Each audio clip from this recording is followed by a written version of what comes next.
Manners maketh man. The Kingsman are here. Hey, what's going on out there, YouTube? Yo, what's up, YouTube? This is SDL0320. This is Joe Johnson 030. Representing JVS. This is JVS. So, we just got done looking at a screening for Kingsman, The Golden Circle. Yeah. It was pretty rad. It was actually pretty rad. We had to dress for the occasion. Because, last time, me and Joe watched the original one, The Kingsman, The Secret Service. And if you look at the kind of, I'll show you kind of like a silhouette of it. We were kind of like decked out. It was actually pretty dope. I was actually really proud of that cover art. Are you talking for the first one? Yeah. Because I can't believe we looked at that together. That was 2 years ago? Something like that, yeah. 2 or 3 years ago. That sounds right. But, so let's go ahead and just break this down. This is going to be a non-spoiler review. But we're going to kind of dissect what we thought about the movie. We didn't talk about it together.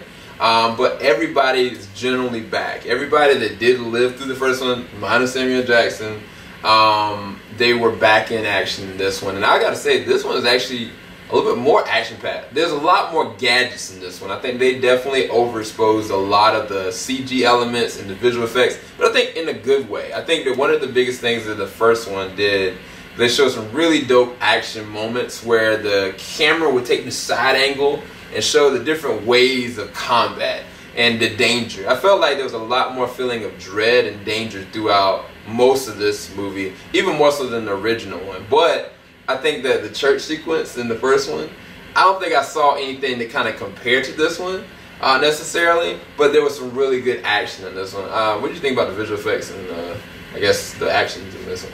Oh, it was dope, actually. I mean, the production of this movie is like really good. Yeah. From like different camera angles that you mentioned. I mean, they actually do a really good job of that. Yeah. Like a really good job of that, because it makes you feel more immersed in the movie. Because like if they're fighting and someone flips, like the camera will flip with them, so it feels like you're flipping as you see their perspective really. Yeah. So it's dope. They do a good job of that without making you feel disoriented. Like I didn't feel disoriented. Yeah. And I have like other like first person movies like that made me feel that way. Yeah. So they do a good job without giving you like a buzz. Yeah. And I think another good thing I'll say about this movie is that the trailers don't reveal a lot at all. I mean, Not at all. Granted, I did only see one trailer, and I did go to San Diego Comic Con. I got to see the first 5 minutes of the movie, where some interesting things do happen. The first 5 minutes of the movie were just dope. Like it pushes you directly in as far as platforming where the action's gonna go, who the villains kind of look like, and I think that Julianne Moore is actually a really good villain, but even more so than that, I think that there's a lot of mystery behind where this is going to go. Like, you don't really know until it's really happening in front of you. That's one of the things I liked about the very first one. So I guess it's a good segue to the casting. I think that Taron Egerton, who plays the role of Eggsy, or Galahad, he's even better in this one. Because the first one, we kind of like, you kind of see who he was, what he came into, and then him kind of being a kinsman. Now that he's been in the fold for a minute, like, what does that look like? Who is he without his mentor? Like, what is his relationship status? Like, who does he kind of communicate with? And you get all these different facets of that. I think one of the things that I think I told you, Joe, is that I want him to be the Red Hood. I want him to be Jason Todd. I think that legit, from a physique standpoint and then from an acting standpoint, I think that he could really get into that role very well. Because I haven't seen him kind of go like on an angry kind of rant up until this movie. There's something that happens in this movie where he kind of like he loses his edge in a certain way, and I think that he played it up very well. There's some mystery people that kind of come back in this one. We're not going to spoil it for you, but when if you've seen the trailers, you kind of get an idea. But the newcomers, what do you think about Halle Berry, my man Channing Tatum, and who's the dude that was the Viper from oh my gosh, Game of Thrones? I forgot that cat's name. Yeah. But they are part of this organization called the Statesman, and Jeff Bridges comes back into it. What do you think about the new characters in general? Do you think they kind of fit in this, or it was like? Nah, I think they did a good job. I think I'm gonna spoil this much. Like I feel like Tatum, he was out for a lot of the movie, so I was like, dang, because I kind of want to see him like fight people. Oh yeah, because his introduction was perfect. Yeah, like he gave him that business. So yeah, that's all. Yeah, but his character, he has a good character. All the statesmen are characters within themselves, man. Because the Kingsmen, they're like gentlemen. Like all of them are supposed to be like gentlemen, kind of like scholars or whatnot. And then you got statesmen. These guys in Kentucky, like cowboys and just whiskey drinking guys, and it's dope how they interact, man. And the statesmen, man, they can hold their own for sure, like in a fight. So yeah. It's funny you said whiskey, because the guy that plays the word whiskey, Pedro Pascal, he's the one that I was talking about from Game of Thrones, who played the Viper, and he has some really dope action moments. He does. Channing Tatum's character's name is Tequila, and I think that Halle Berry's name is Ginger Ale. I think that's her name. Yeah. But Jeff Bridges, when he kind of comes on the scene, I was just like, he's the coolest cat ever. I like the fact that they came from my man from the original one to him, because I can definitely see him fitting that mold, and I think that he has a good thing going on. But there's a lot of different other things that happened in this movie that there are a lot of suggestive themes going on, like from the political side to like I don't want to spoil it. I don't know how to say it. Let's just say Julianne Moore's character, who's the villain, her plans and what she's capable of is insane.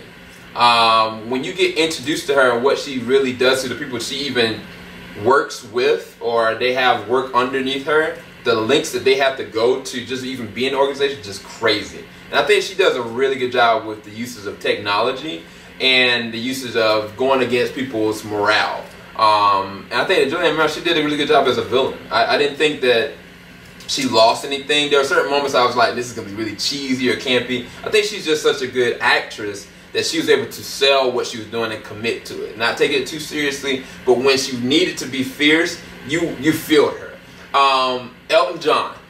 That's all I can say. I'm not going to say nothing more. Elton John, though. He's that dude in this movie. You'll see what I mean by that later on, but he plays it up. He plays it up. They don't hold anything back as far as the darkness, the tone, the comedic stuff. It's all there. Everything that you have from the original is back. But what do you, I guess, your closing thoughts on the story and anything else?